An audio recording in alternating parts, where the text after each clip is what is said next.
Thanks to Squarespace for sponsoring today's video. Okay, so I got some new gear in the mail from B&H, and I thought I would kind of set it up for everyone and kind of go through what I just got and why I got it. So I got a couple things. I got a C-stand finally. Yeah, it's weird I don't own my own C-stand. I've always had them in the past, borrowed them, used them for my entire career, but I've never actually owned my own C-stand. Pretty great to have one of those around. And I also got a rolling stand. That way I can maybe have like a more permanent lighting setup for these YouTube videos, something that I can quickly just roll around, move around the loft or the apartment or wherever I'm at, maybe when I get a studio one day, and then be able to just like have that light mobile all the time. Also, I got a 7-foot umbrella. I know I've talked about this in my last video where I told you that I convinced Patrick Tomaso and Keaton Nye to both get a 7-foot umbrella, because it just kind of makes more sense maybe than a softbox. I think you commonly see like the Aputure 120D or 300D or one of those kind of style of lights, and everyone puts a light dome on it or a softbox. But those are really kind of a pain in the butt to set up. But I decided to order one after using it on the shoot the other day, the one I did in Tulsa over Trey Thaxton in my last video. But I'm just gonna put together that umbrella today and see what it can do and kind of see the versatility of it and see how soft the light really is, and just kind of compare it to some other lighting setups. All right. Okay, so the C-stand is pretty self-explanatory. I mean, it's a stand with these grip heads on there, and then what's called a Hollywood arm or a grip arm, and then these are just, these are just good for basically mounting anything, any sort of light that you want to that has a lot of weight on it, or maybe usually I use it when I'm using a light modifier or something like that. And I just haven't really bought one because they're kind of annoying. They're like over $100.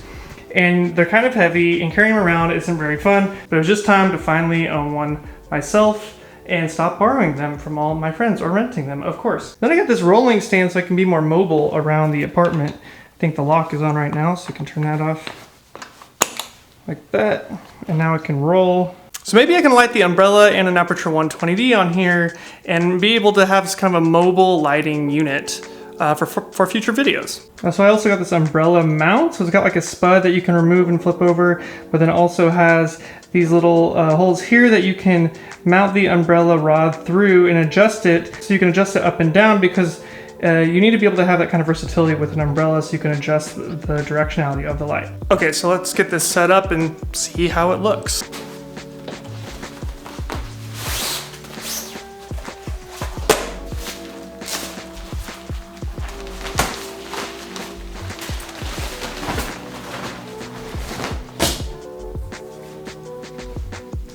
This thing is ginormous. 7 foot is no joke. So I think the trick with this is that you want to have the rod going as far out as possible. That way when we put the light on there, the light can spread as far through that umbrella as possible, so to get the biggest light source. Because otherwise, if you just push it really far into the umbrella and you only have a little bit of space between the light and the umbrella, your light source is going to get a lot smaller. The apparent size of it's going to get a lot smaller, so it's just not going to be as soft. Okay, so right now I don't have the umbrella very high up. You can see that there, so I'm gonna try to raise it up in the air and then kick that Aputure 120D into that and close all these windows and just kind of see how good that light actually looks.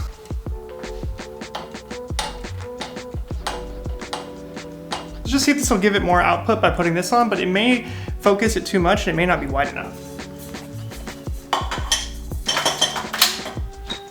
Yeah, so that's focused too much. We're gonna wanna leave that off. We're just gonna have a little bit of spill when you use the umbrella.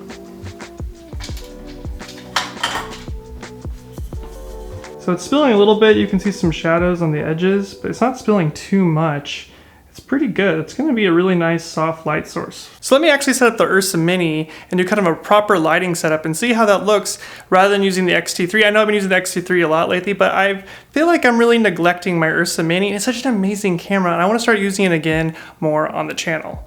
Okay, so I have not moved the light at all, so I'm on my couch. The source itself is probably roughly 6 or 7 feet from me right now, and it's already a really nice big light source. You could even say that the windows are still open here. So I'm gonna bring that in really, really close now and make it a really, really big light source and just see how that looks as a general key light. Now the reason I went with the umbrella versus softboxes, first off, softboxes are just really annoying to set up. If you've had one, you know this. All the, the poles, they all have to go in the right way, you have to squeeze them, and then there's gonna be light leaks still sometimes. sometimes, which not to say this isn't gonna have its own version of light leaks, but it shouldn't spread too much off the wall, but we'll see how that works exactly. And then if you're using something like the quarter grid or like a shower curtain, like I've recommended on the channel before, a big, nice 6-foot light source, which you can just dangle off of a stand, which really isn't that much of a setup. It doesn't take too long, but you need 2 stands to do that. With this setup, you can actually just have 1 stand, your light is on there and your diffuser on there, and you still have a 7-foot light source. 7 foot is gonna give you a really nice, big, soft source like we've talked about on the channel. The bigger that light source is, the more it's going to fall off on your face, spread around your face, and it's going to look really natural and soft and pleasant. Okay, but the closer I get it to my face, the even more pleasant it's going to look and more soft. So I'm going to bring it at 7 foot away, and I already have shape on my face. Of course, I have some heavy shadows on this side of my face. But once I bring that in, it should get really, really soft, and we'll probably even have to turn down the intensity because right now it's at 100% output. And I'm at 800 ISO on the camera at a f2.8 or something like that. So it's gonna get really bright. So I'm gonna bring that in real quick and we'll see how that looks. So I lowered it quite a bit to get down here on the couch level where I'm at. And then I brought it in, it's probably the source itself now. It's probably 4 feet from me. I could bring it even closer. It's very bright. I'm not peeking or anything, but let's bring it in even closer. Look at that. That is a whole lot of light.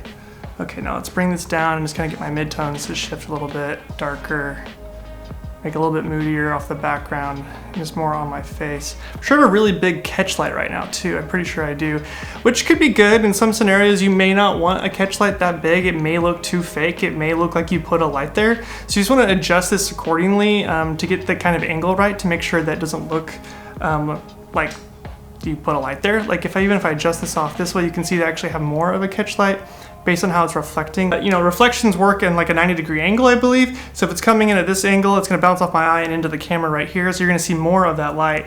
But you know, if I bring it farther in front of me, I mean, you can still see it, but look how fast you can change the type of light with this too. Like I'm literally just moving this myself. If you want it to look a little bit more sidey, you can just adjust it where it's kind of kicking off towards the camera, or I can just pivot around this way. Something else you could do is right now I have it angled up and then it's coming down, falling onto my face like this, but I could have it straight out, which would make it maybe cast on the body a little bit differently. So let me try that real quick. So that's perfectly side lit now. That is a really nice, soft source. Oh my gosh. I bet my catch light though, the catch light issues. Now they make a diffuser that you can put over this too that Keaton bought, but I haven't bought that yet, which can make this even softer. It'd be double diffused, basically like a book light, so the light will shine in there and it'll come back over another piece of diffusion on the outside of this. It's just like a nice big soft globe. So what's really cool about this is the setup is really easy. It's a bounce light, which looks a little bit more natural than direct light. I believe that this only costs like between $50 and $75 or something like that. That's gonna do a lot for you in any given lighting situation. You know, I've talked a lot on the channel about bouncing your light off of like a white wall. Well, if you don't have a white wall, you could just set this up really, really fast and then you have a nice bounce light to use as your key light whenever you need it. You could even use this in the background just to get a nice punch coming in on your background, just to make it look like there's some windows in the background or some nice fill. You could use a different light for your key light and just have this as a background light, or they could both have umbrellas. I don't know, I just think they're really easy to set up and I think they're pretty neat. So today's sponsor is Squarespace. Squarespace is an all-in-one platform to build your presence online. At this point, basically everyone needs a website, and there's no reason it should be hard to set up and create one yourself. Now, of course, you can start designing your website with one of their amazing templates, or if you want to stand out from the pack, Squarespace makes things super easy to customize and design the site in a way that best represents you and your work. Something that is super helpful with Squarespace as a professional video creator is the ability to set passwords on certain web pages. So you can set up a gallery for a client and have them access it whenever you want them to.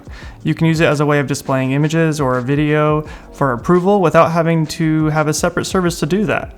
So if you're looking to grow your presence online, do it with Squarespace. Click the link in the description to learn more and save 10% off your next purchase. As always, if you like the video, give me a thumbs up, please. That really helps me on the channel. And if you love this video, subscribe to the channel. There'll be more stuff like this in the future. And until next time, guys, I'm Spencer Sakurai.